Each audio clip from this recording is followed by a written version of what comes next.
Ongi etorriak Auzo Portala S.A.k eskainitako hegaldira. Egazkin hau Handmade 666 modelo bat da, punta-puntakoa gainera. Helmuga, ideiarik ez, abiadura, topera eta galgabarik. Mahatxerriko zerua gurutzatuko ditugu, baina kontuz. Turbulentziak egon daitezke. Gero ez esan abisatu ez dugunik. Beraz, lotu segurtasun ualak edo egin nahi duzuena.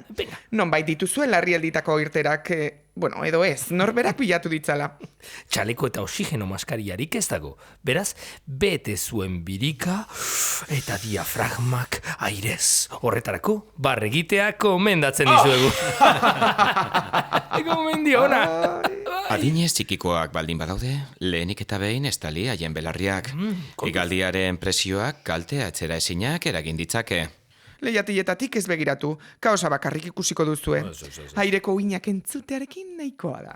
Inongo prestakuntzarik gabeko 4 pertsonako crewak agurtzen zaituzte.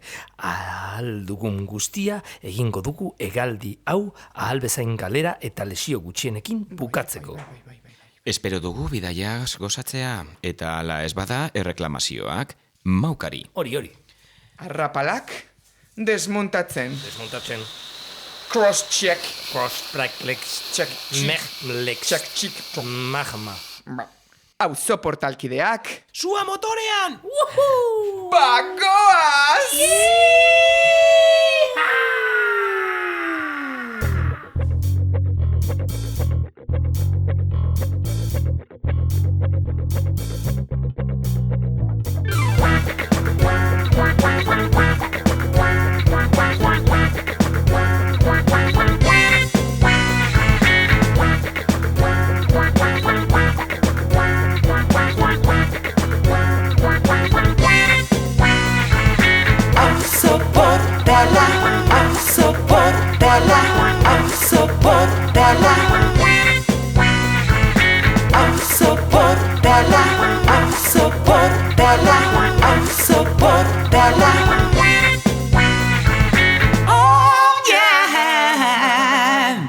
Bueno, unai, eta gaurkoan zer ekarriko diguzu gaurkoan piratotxori?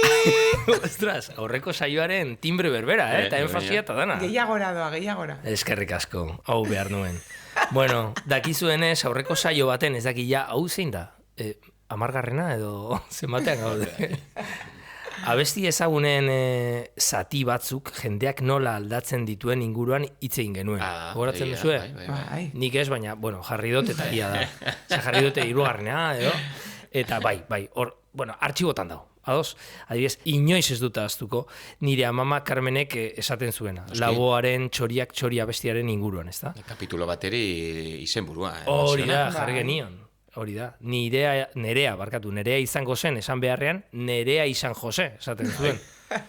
Osea, nigatik horrela geratu daiteke abestia, ez da.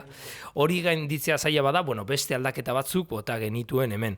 Eta gure entzulei aukera bota genien ere, hemendik uinetatik beraiek ere bereak bota itzaten, ez da. Nola, gure emailera audioak bidaliz, ez da. Gogoratu zuek botatzen dituzuen gauza guztiak hemen jartzen ditugula. Gualdea izan dugu, ez da? Eta ez dizer digute.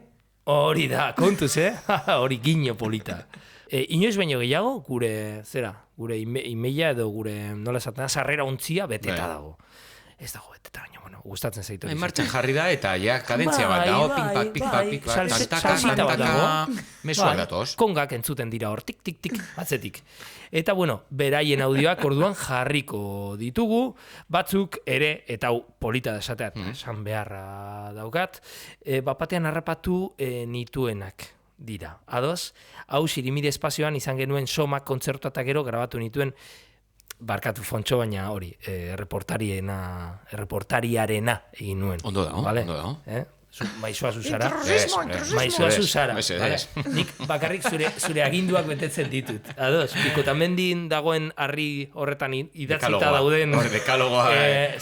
Nola, mandamen, aginduak betetzen ditut, eta orduan hori. atzetik zurrumurruak entzun behar dira. Irumugarrietako aintzindako paleolitiko Fontxo, nik gizaki eskatuko horiek. nintzateke, Añona zara horretan, eta bera, erroak entzera dator, ez dakite. Edalontzien talkak entzun behar dira atzetik ere. Hemen denok gehitzeko gaude. Galduko duzu rola, hori dolua da. Ez, benetan ez. Ez dut inorri itzala egin nahi, hori existitzen bada.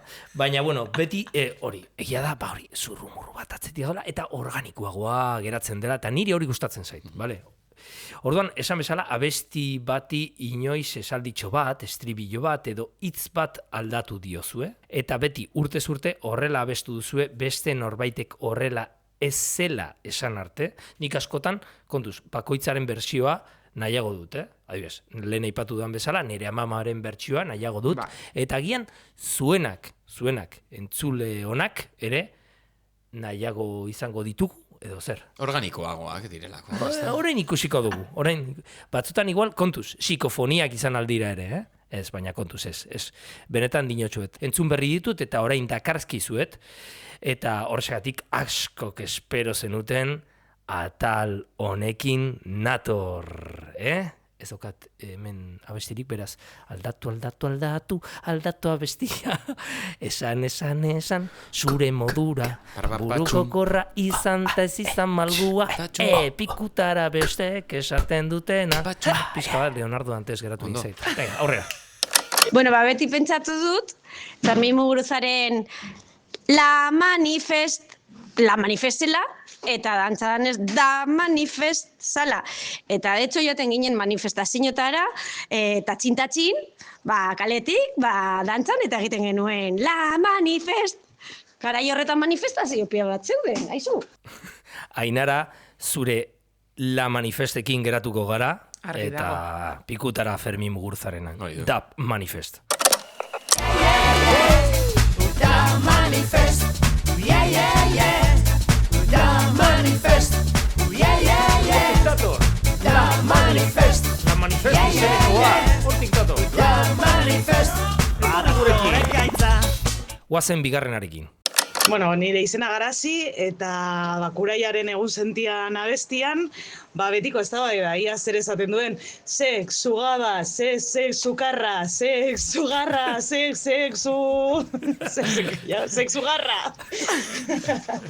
Eta benetan, norbaitek esango balit zer esaten duen, eskertuko nuke. Mi esker. Ze bolita, ez da? Berak ere ez dakita aldatzen doa, ez da? Kanta eta momentuaren arabera. Bere gogoaren arabera bera doa aldatzen. Bai, gainera aldatzen doa, hori da. Ze sukarra, hau sukarra nirea, sexu garra bat, sexu, ez dakit, batean bizka sadoa, sexu garra. Arpea izango dugu. Eta bai. Sexu gaua. Bai. Nork daki? Depende gauaren orduan. Bueno, Kuraiarena jarriko dugu eta zuek zuen ondorioak atera.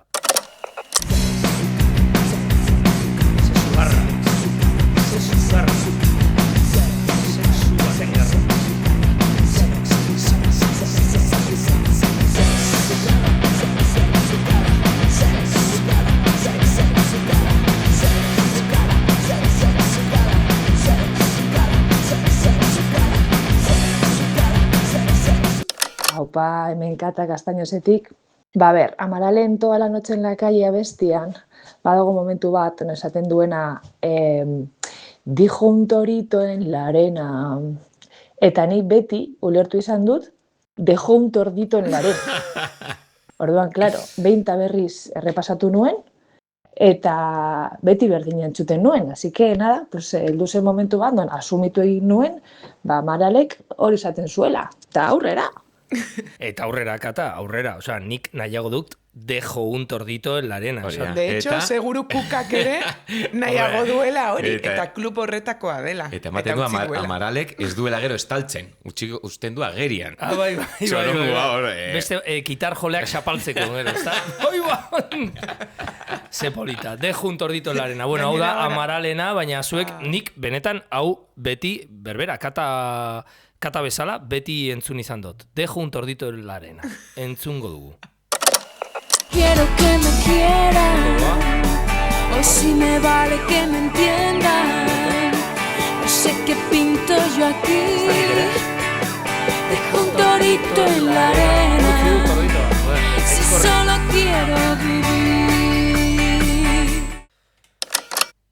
Kaixo, Arantxa naiz, eta nik horrela kantatzen dut ETS kanta hori. Aurrera mutilak. Piri, piri, piri, Eta piri, aurrera. piri, piri, piri, piri, piri. Venga, ba, aurrera mutilak, ez da? Venga. Mutilak eta neskak zer, Arantxa? Bueno, ja, ia da, baina igual atzean geratu dira, mutil batzuk, eta venga, aurrera, ba, pixka bat, Noizko jo que se. mutilentzako Artzainak Ez eta- egon hor burumakur, venga, aurrera, joe, pez pixka bat ere. Bueno, ondo dago, Arantza, zurarekin ere geratuko gara, ez dakit. Bueno, guazen ETS-ren hori, zatitxo hau, ez dakit ETS ezagutzen duzuen, oso? Bai, Underground banda bat da, ez da jantzuten, bai, eta... bai, ez da bat ere... Bai, Eta ez dute jarriko ahotsa zera bezala, ez? Nola zen? autotune. Edo, kruner, Kruner. autokruner. Kruner, Autokruner, asmatuko dugu, kontuz, Eh? Osa, horrela hotza baldin baduzu, papatean horrela bilakatzen den hotzaren filtroa asmatu egin dugu. Dauden koloreak, baina bide gurutzeak, dira aukera berriak, aukera berriak.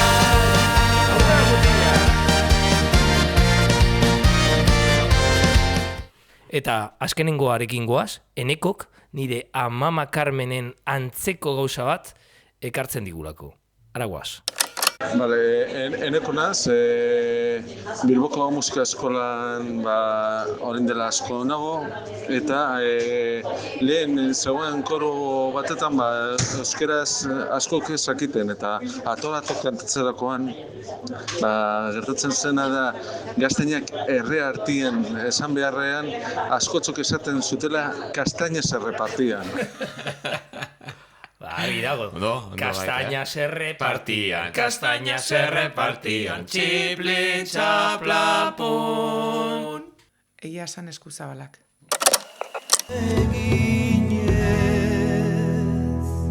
Eragiok mutil aurreko tambolin horri, gaztainak erre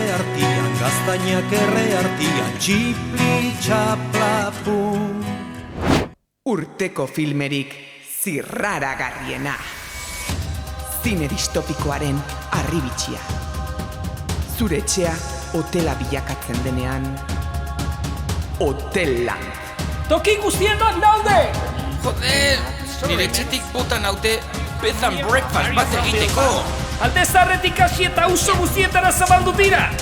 Hobiza baino azkarrago zabaltzen dira. Where's the Guggenheim? Where's the Guggenheim?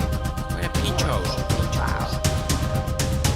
Auzokide gutxi batzuen exodoa hiritar guztiena bilakatzen denean. Auzokide gutxi batzuen exodoa hiritar guztiena bihurtzen denean. Hoteland. Baina, zer gertatzen da gutxi batzuek erresistentzia egiten dutenean? Laster, estreinaldia, Hotel Desesperia Bilbaon, Castañosen.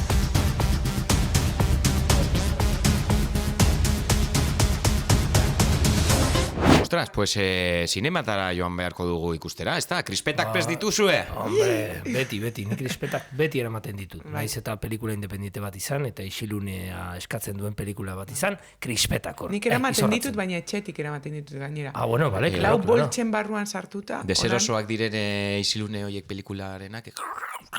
Hori da. Bai. Atmosfera hor izorratzeko. Aizue, Baina zer daizken bila hori kalean? Ostra, Betxu, Itxaron uste dut nire autoa dela. Kotxe bat dagor, kotxe urdina hori norena da ba. Ostra, parkatu. Ez da izango zurea. Ni naiz. Bigarren lerroan. A ber, es que auzo hau da un horror máximo, eh? Txaron, zelako palo benetan, Parkatu, momentu txoaten joango naiz, aparkaleko abiatzera, bale? Autobusa. Ez da pasatzen, Zuribarren gainera ez dago aparkalekurik, autobusekin arazoak daude, munipaketen gabe, trafikoa erregulatzen. Ibili behar dute, pixka bat. Ibiltzearen arira, korrika izan zen. Ostras, tu, zelako giroa egon zan aurrekoan hemen Batzuk Bilbon, korrika egiten, beste batzuk ibilitzen, baina orokorrean korrika egiten. No, Euskal Herria erdia etorri zen ona, eta, bueno, pues, Nola ez, mikrofonoa eskuan kalera jaitzi ginen bertaratu zen jendeari elkarrizketatxoak egitera. Tio, ergitan nago hori entzuteko gero, bai. Atarratzetik abiatuta, lekukoak 2100 kilometro baino gehiago egin ostean gure auzoa zeharkatu du. Horrela bai, hemen gaude udaletxeko plazan, mezuaren zai, guztiok irrikitan. Aber lagunak, zelan ikusi duzue korrika? Ondo! Emocionante, ez da? Ondo! Tipi-tapa, korrika! Zer sentitu zue korrika edizio honetan? Oso polite esan da, egia esan, jende pilo bat ikusi dugu Uribarriko kaletatik eta unkigarri esan da benetan. Zen izan da beroketa teknikarik onena? Heziketa fizikoko irakasleak esango dizu. Batez ere kuadrizepsa eta iskioa. Naukondoa gero, edateko. Hori da, ja aurretik korrika egin eta osteko plana egin dute. Etxetik atera aurretik. Eskerrik asko lagunak. Goizeko 5:00 egin dut, orduen ja otzitutenako ja. Eta zen izan da hartu duzune dietaz, karbohidratoak edo? Ez, ni proteína bakarrik. Proteína zaleanaz eta hola nago, sano eta hori, gaztelaniaz katxaz esatetan moduen. Ba, ikusten zaitut fin. Eta orain korrika maitzen denean zein da plana?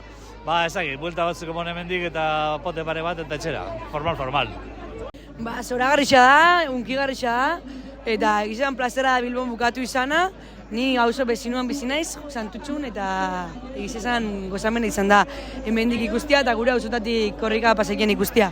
Bitxikeriaren bat, bai lusaketan, bai dietan, edo zerbait berezia hainbeste kilometro egin alizateko? Oso goiz jeiki eta euskararen alde korrika egin, hori da dieta.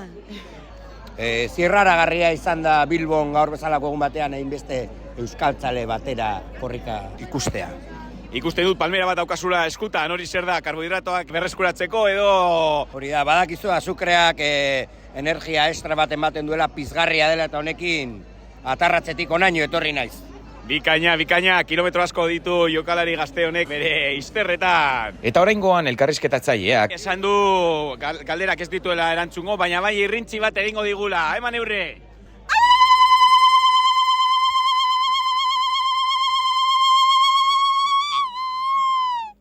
Bikaina... Auzotik pasatzen denean, emozio handia. Ni urduritasun handiarekin, egon naiz, eta ben korrika pasatuta, lasai asko. Zein izango da urtengo mezua, zer uste duzue? Jo, ez dut, enaiz jarri horretan pentsatzen. Ezin da, aurtengo leloa zer euskara gara, herria gara, behintzate Uribarrin, auzoa gara, esaten dugu, baina nortzuk dira omenduak, aurten? Ez dakit. Jantxita ikusten ditugu bi jokalari gazte hauek. Omenduak bai errigorakoak dira omenduak, ez da, aurten? Kilometros. Irunia laren lekuko hartze, baino gehiagoren ostean, hemen dago lekukoa. Eta zer dago lekukoaren barruan? Maitasun eskutizat. 24. korrikaren eskutuko mezua. Euskal Herriko 7 herrialdetatik datozen gazte hauek elkarlanean sortu duten mezua arriba zuek!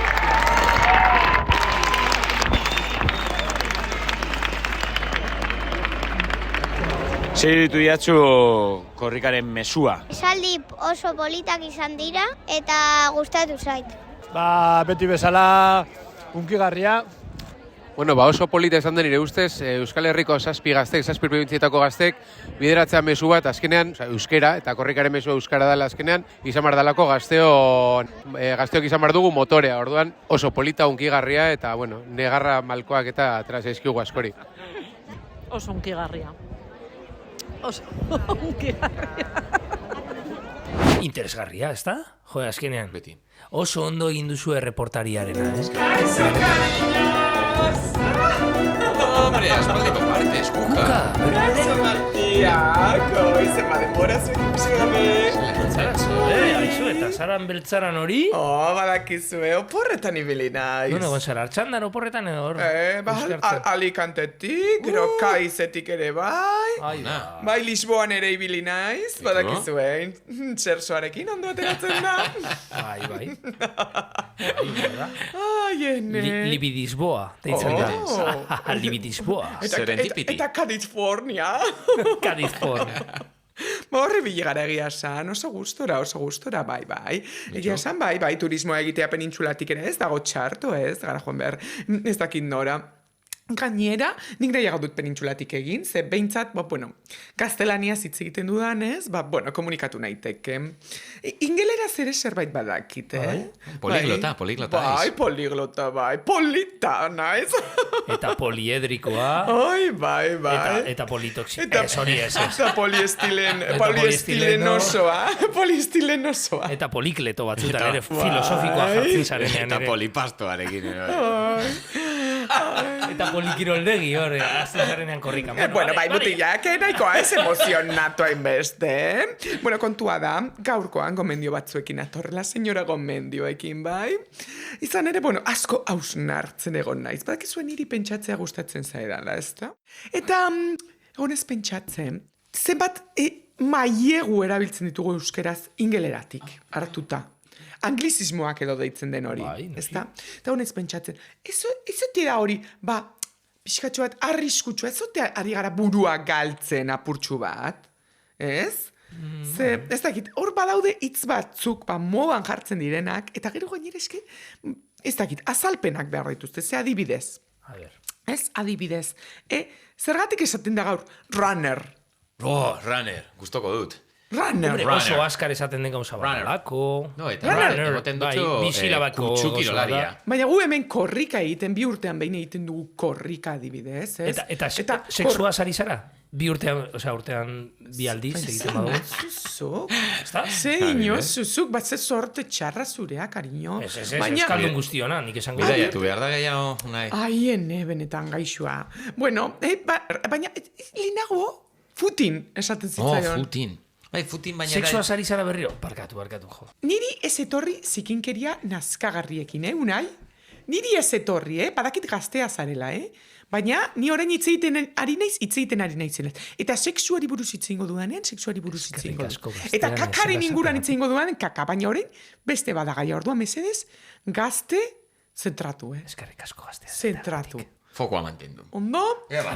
Fokus. Venga. Bueno, orduan, zergatik esaten zaio running? Eta lehenago futin. Moten dutzu kutsu kirolari bat gehiago. Runner egiten dut.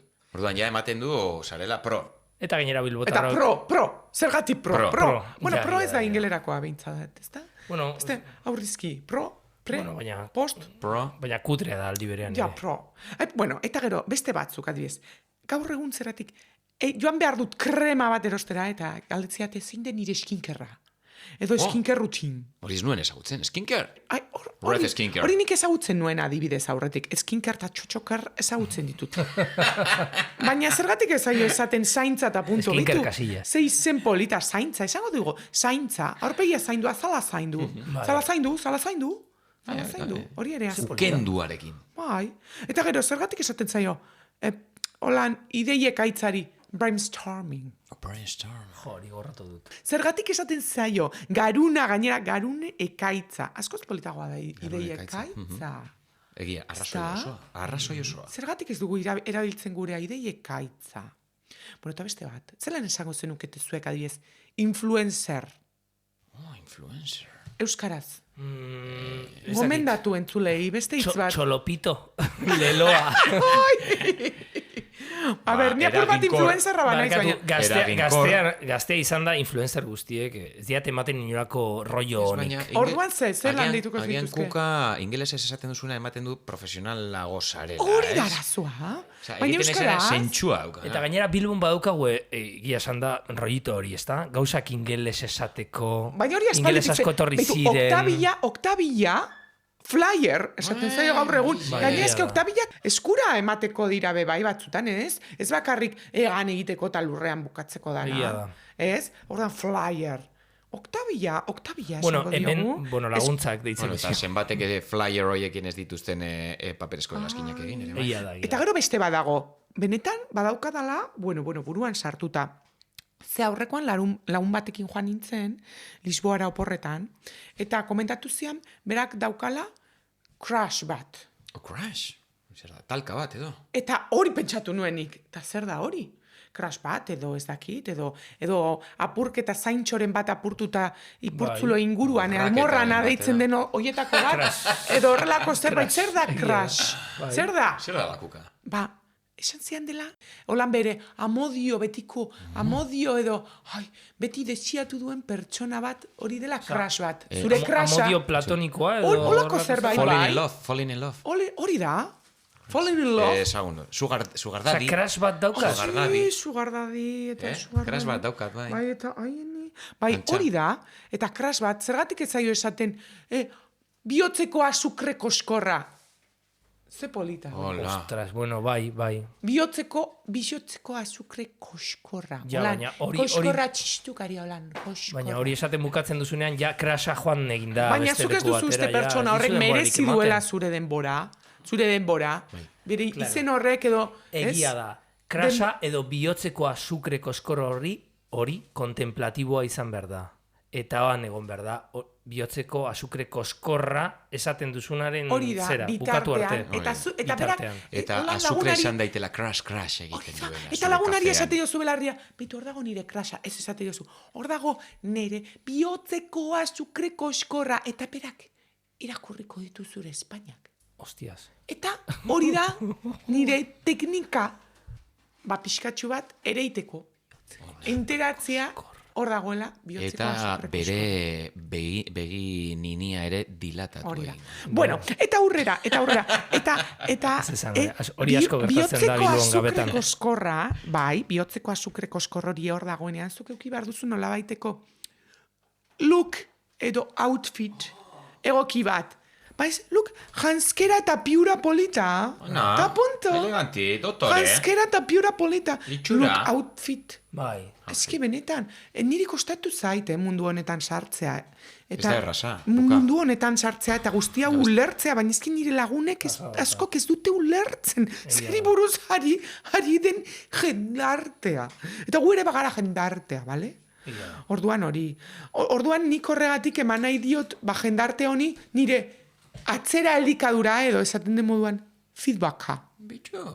Feedback? Atzera elikadura. Atzera elikadura, asko zere politagoa da, atzera elikadura esatea. Zentzu gehiagoa dauka. Eta gainera profesionala geratzen dabe bai. Ez? Bai. Zenik daukat pixkat, jendarte honetan ja daukat esaten zaiona burnout. Burnout, baina hori zer da, bebida isotoniko... It's a fire. Bebida... Fire. On fire. Ai, en fin. Edo hori semeak esaten duen moduan. Horen jarriko naiz en modo prime. Hori, gure primean. Zeninago nire primean. Horen nago top. Nire onenean, eta esaten da primean. Ostras, eta batean begiak txuriz jartzen ditu. Bai, ulearen koloreare horrizka jarretzen zaio. Hori beti izan da super saian. Zuze zaude, zure primean edo zaude beste egoera random batean. Baik zuze den random. Goi gerlari. Nau nire makusin, ez nago nire primen. Ba random ere, jendeak, eta asko erabiltze dute. Ostra, orain harrapatu du, Jakin gabe, Etorri da, berandu. Hau da nire ingeles klase bat, baino... Aberazgarriagoa. Nire Netflixen edo, nire Macusin edo. Gaur egungo gaztek erabiltze dute random, jakin gabe zer den. Ja. Ze da, a ber. Random? Bueno, bai... Enora bideri gabeko... Ez, baina... Ez que zaiara esatea, zer den random, baina da, hori, igual zentzurik iritxirik gabeko gauza bat, edo... Aleatorioa. Aleatorioa, egia da, aleatorioa. Esan nahi nuen baina. Esate dituzu hitzak olan random. Ez que benetan. Bueno, eta gero badaude beste batzuk olan egiten direnak asko, eta da, adibidez, gaur egun oso modan dagoen praktika bat, gente oso, ez dakit, kabroiak egiten duena, eta da ghosting. Ghosting Bieber. Yes. Ghosting Bieber, bai, ostras, Ryan Ghosting. Eta... Eta egiten duena jende horrek da, bueno, beldurra sartzen zenean, edo deserosotasuna, desagertzen da, eta punto. Mamua bezala, ze Ghost da mamua pelikula bezala. Bai, argi geratu zitzaigun. Ghost, basta. Eta askoz jota kakofoniaren bat utxiko lezuke. Argi geratu zitzaigun, Patrick Swayze eta Demi Moorekin, ez da? Hori da, Mamuka da egitea, nola da hori, nola esango zenukezu, Ghostin egitearena? Desagertu. Baina mamuka da. Bai, emango diogu beste bat, agian entzulek badaukate ideiaren bat. Bai, hori da. Zelan esango zenukete Ghostin, adibidez, kabroika da edo. Kabroika da, Bai, ez da egite. Bai. Bueno, hor utziko dugu. Beraz, gaurko senyora gomendioak dira, mesedez ez erabili hainbeste mailegu ingeleratik edo hainbeste anglizismo eta sortu ditzagun gure espresio propioak, ez da? Bestela globalizazioak janegingo gaitu bai, cariños. Beraz, kontutan izan bai, kontu zibili eta euskara erabili. Bueno, lastanak, egongo gara beste batean. Bikaina. See you later, babies! Zenbat gauza, zenbat bitzikeri, zenbat kultura. Bai, eskubete kultura da. Zaila da eguneratzea, ezta? Zaila da gaur eguneko sistema honetan bizitzea. Horretarako app berriak daude. Barkatu, nire barik txartela kargatu nahi nuke. Andere, horretarako app bat behar duzu. Baina zer da hori? Mesedez, eguneratu behar gara, Vicenta. Baina zer diozu jauna? App berri bat. Barkatu, sabor organikoa botatzea nahi nuke, baina kontainerra ez da zabaltzen gazte hori. Mugikorreko app batekin egin behar duzun gauza bat da hori. Mugikorreko baina zer di... Barkatu, liburu hori erosi nahi nuke. Ai, Matilde, hemen zure diruak ez du balio. Baina orduan nola erosi dezaket? Hartu mugikorra eta gure liburu dendako app berria deskargatu. Ondoren, zure bankuetxetik dirua sartu eta handik kobratuko dizugu. Errazago, Matilde, errazago! Ai, tira, gazte honi galdetuko diot. Barkatu, gazte, nola egiten da? Bekira, app bat... ireki bar duzu eta deskargatu, noski, lehenengo deskargatu eta gero ireki, eta gero beste app... Badago, Katalin Minerren turista klasea nahi nuke. Noski, hemen duzu. Hemen? Non?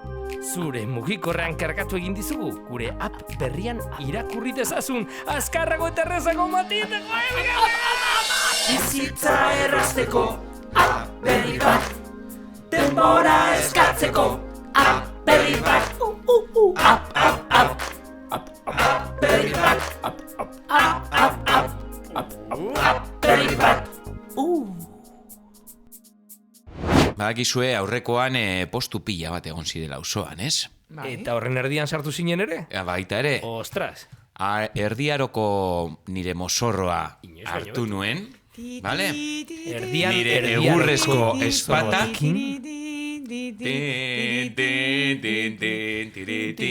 eta Patrika diruz bete gazta erosteko. Eta besteak beste, mikrofono hartu, eta bertan zegoen lagunei elkarrizketa batzuk egin gezkien. Galdera txiki bat. Eta bertako jendeak erdiarokoa baldin bazen, hortzak eta denak hortz guztiak zituzten. Ez, ikusi genuen, bakizuen, no? Peste bukonikoa egon bar da. Estola batetik ateratzen... Sorkun? Sorkunde. Ostra. Hor zegoen. Eta bere umea. Umea ratoia. Eskuan hartuta, inor urbitu titia hartzen. Eta bueno, gaixo pila bat zeuden, leprosoak... kantariak eta abar. Baina, bueno... Giro ona, orduan. No, giro izan zen bikaina. Ez dago galtzeko, bakarrik irabazteko. Erdiaroko euskera ere hitz egiten zuten, orduan pixkat kostatu zitzaidan ulertzea, baina aurrera atera genuen. Nahi zuen entzun? Bai, tira, guazen.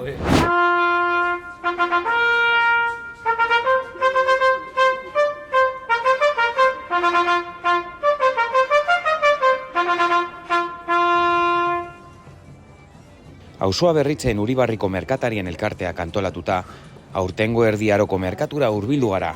Trauko, Orriagako guda eta eskoletako kanpako eremuak hartzen ditu. Berton artisau postuak, kale animazioa, musika eta antzerkia dugu.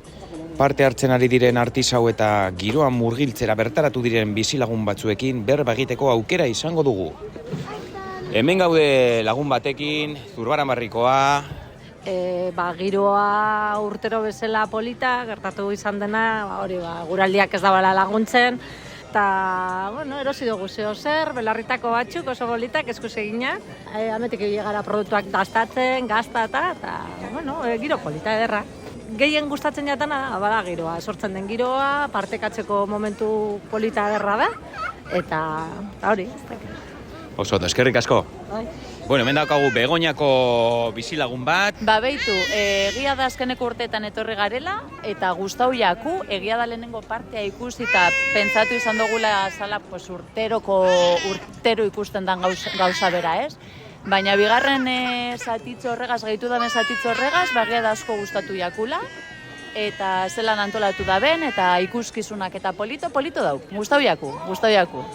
Hurbildu gana zoragarri prestatuta dagoen postu batera, hemen sakuak dituzte, sakotermia deitzen da elkartea, eta Edurne eta Josuben ditugu hemen, bertako sortzaileak. Zer kontatzen diguzue zuen postuaren inguruan? Behitxu, gu artisauek gara, artisauek, Bizkaiko artisauek dana egiten dugu eskuz, eta gure termikoak dire oso bereziak, ze normalean termikoak aziz beteta dauz, eta gureak ez dire azizkoak. Zer pentsate duzu dekola barruen?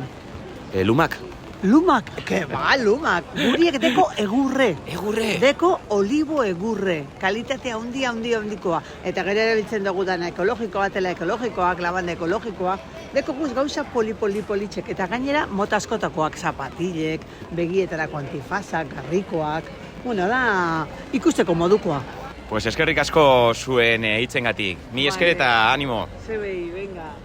Eta hemen dugu Nafarroatik lagun bat. Justo heldu gara orain bertan, baina espero nuen, baina askoz handiagoa da. Auzoa ez denezain handia, nik uste nuen soka txikitsua izango zela. Harritu nago horrek eta oso gustora gaude.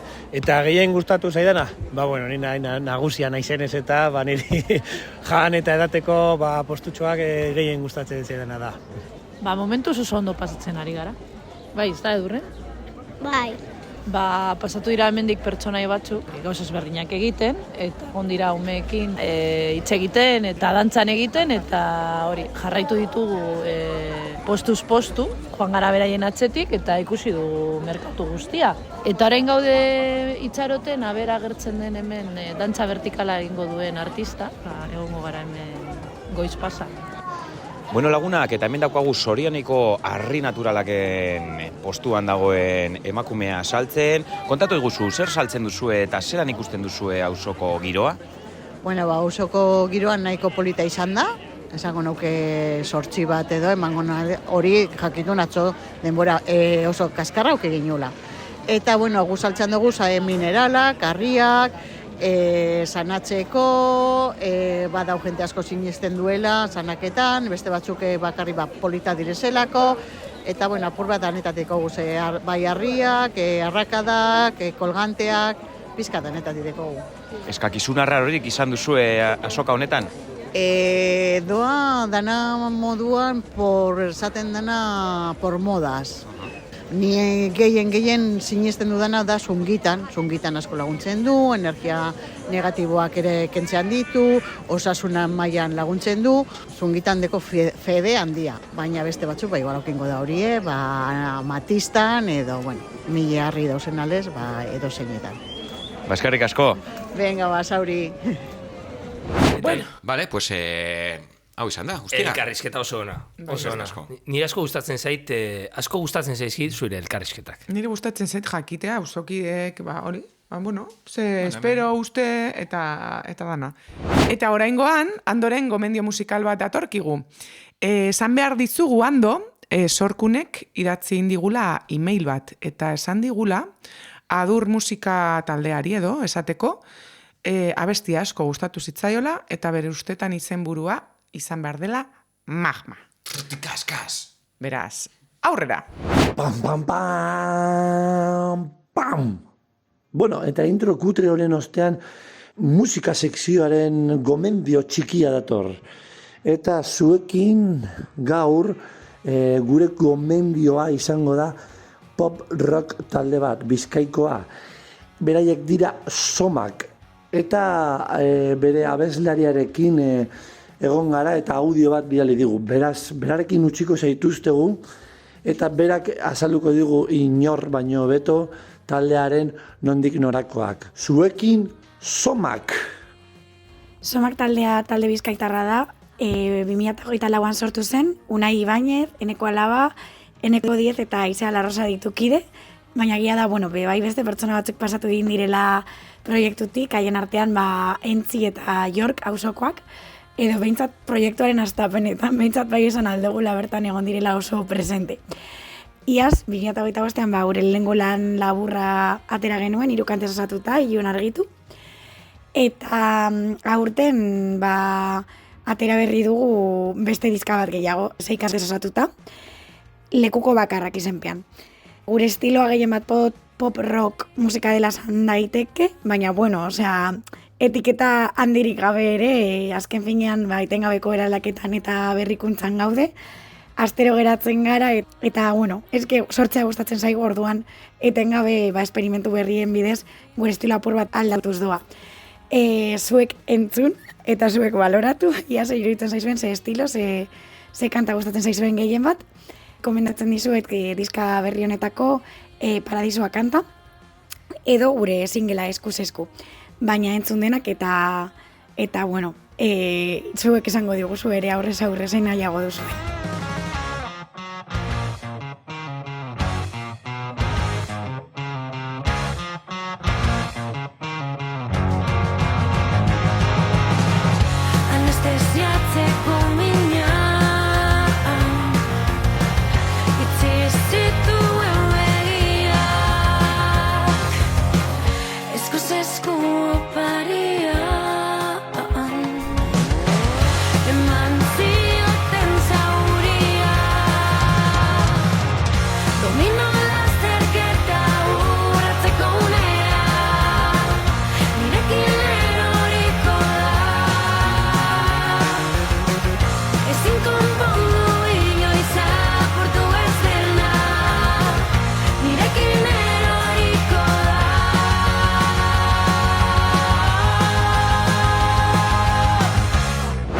Aintzinako ipuinak pantaila hundira. Bideek sekretuak eskutatzen dituzten lur batean. Hiruanai, lo egiteko ostatu bat. Dirua baino askoz gehiago kosta dakizuke. Harrera egiten dizuna, dera kentzen dizuna denean. Justizia gertzen ez denean. Norbaitek agerrarazi behar du. Lan egiten dutenen kontakizuna da. Eta hala ere, dena galtzen dutenena. Sistema ustel baten istorioa. Ostatu bat, gaua, traizioa. Eta makila bat, barkatzen ez duena. Uda honetan, kondaira esnatuko da, zorra ordainduko da. Eta norbaitek nahikoa dela erabakitzen duenean. Makilak izki! Laster zuen auzoko zineman. Bueno, eta orain zu, Ponchito, zerkarri duzu. Bai. Ponchito, bitxikeriren bat hortik? Noski baiet, nola utxiko zaituztet bitxikeririk gabe historia ekarriko dizuen. Venga perfecto, eske behar du. Badakizue dagoela kale bat, Kanpo Volantin eta Aizerrota kaleak elkartzen dituena, ez da? Bai. Horbean dagoena, askotan hortik pasatzen garela. Badakizue zein dan kale? Tiboli kale. Ostras, Tiboli ezinbesteko kale bat da. Hor bizi da Tibolina. Hori da, oso ona. Tiboli eskolako, simbola. Maskota, bai. Eta asaltzeko, honen jatorria, Begoñako Errepublikara bueltatu behar gara. Begoñako Aurreliza edo Mahatzerrira. Bai, badakizue lehen Deustu Errepublikatik, hor Lasalbeko zegoen erreka horretatik, Otxarkoa Magaletaraino zegoen administrazioa. Kuriosoa da, Deustuko Errepublikatik. Bai, lehen ere zeuden Begoñako Errepublika, Abandoko Errepublika eta Deustuko Errepublika. Bai, eta 1300 urtean, Ondego López de Haro, Begoñako portuari beste karta puebla bat eman zion, eta Bilbo sortu zuen hor, Begoñako portuan. Historia da. Errepublikarrak, baina suposatzen dut, karlistak ez zirela.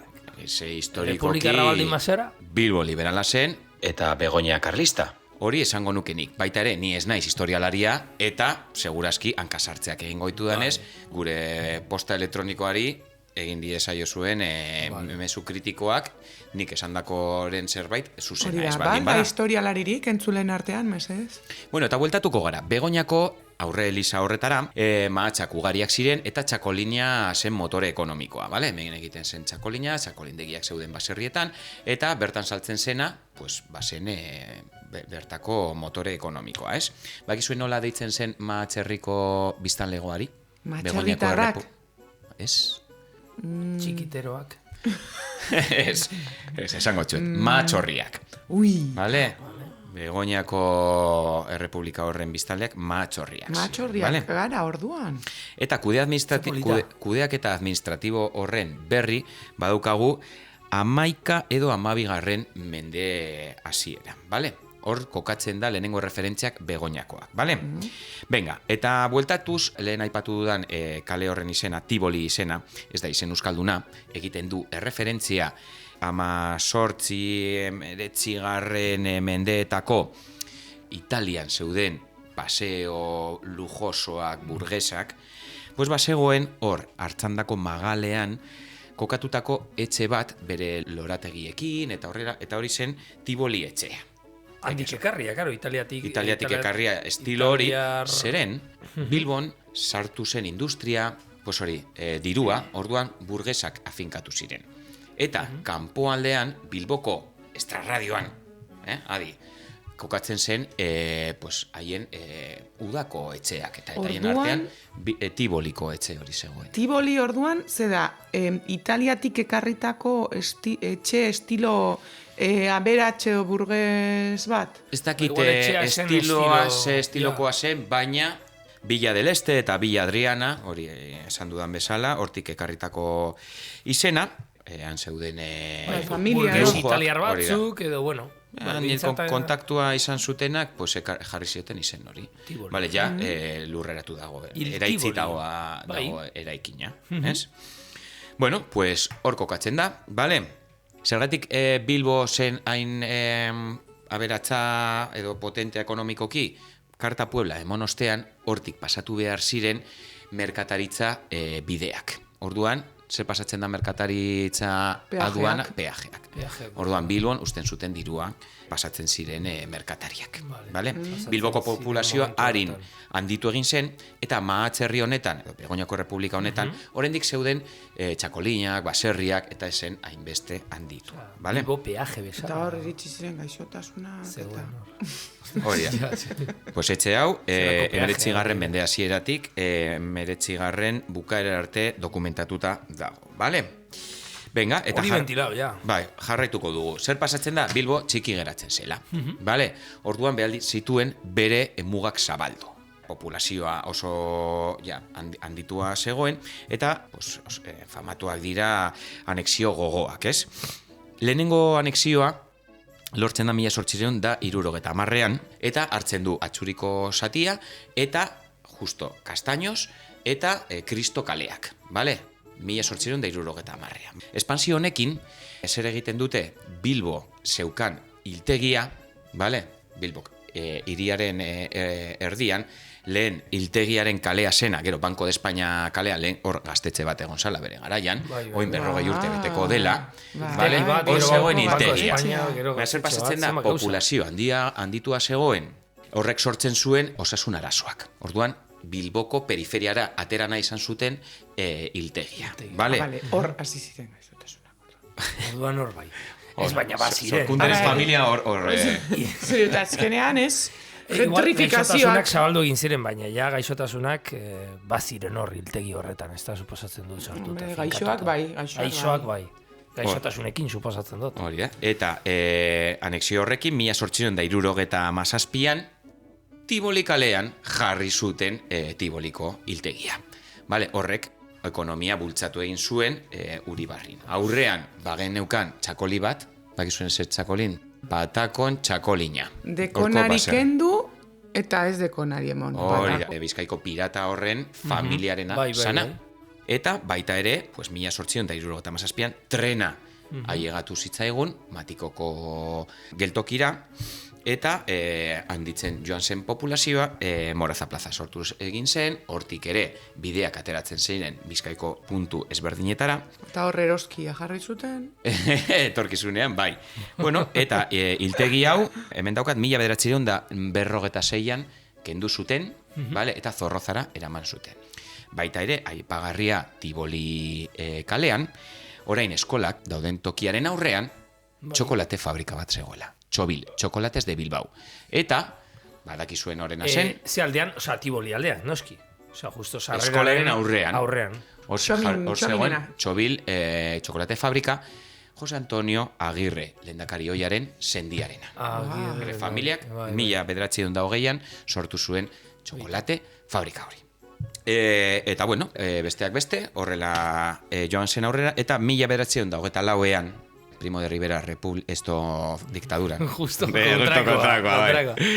Primo de Rivera, lehenengo diktadurapean, Bilbok anexionatzen ditu, oin dela 100 urte, hain zehatz, Begoñako Republika, Deustu eta Bandokoak. Eta ja, Bilbo hartzen du gaur egungo estentzioa. Utxe gora bera, bale? Zerako historia. Hona ekarri dizuete, bitxikeri oso interesgarria, hasi naiz irakurtzen Matxerriaren inguruan, Begoñako Republika, eta oso interesgarria dago, Bai. Osa, ekarriko dizuet gehiago. Baita ere, eskerrak emon nahi nizkion, Aizea Ruizeriei pasatutako dokumentazioaren gatik, berak egindako ikerketari dagokiola datu asko. Tibolitik ibiltzen garenean, edo pasatzen garenean, oroituko dugu zuk hemen kontatutako hori. Hori da ideia, kultura eta historiaren parte bat gure ganatzea. Eta gora Matxerri. Horiok eta. Gora! Matxorriak. Gora. Matxorria, ze polita, Berriro esaten dut, ze polita. Bueno, lagunok, iritsi garaia bukaerara, ezta? Ematen du baietz, triste, penagaz, baina. Bai, malenkoniatxu jarri eginaz. Irrikaz, horrengo aia da garrabatzen hasteko. Hau amaitzen denean, hurbilagoa etorriko da horrengo kapituloa. Bai. Bueno, eta betiko moduan, eskerrak ematea, ezta? Maukari, ez? Noski. Gure auzoko euskaldunen topaguneari. Aurrera doala eta lan txukuna egiten ari dela. Eskerrik asko, Mauka. Hori da. Mauka, euskaraz barra. Mauka, euskaraz barra. Eta bergogoratza gure emaila, ezta? Noski, auzoportala.podcast karekin abildua@gmail.com. Eta besterik gabe, alde egingo dugu gure. Urrenkora arte. Matxorrien kumea.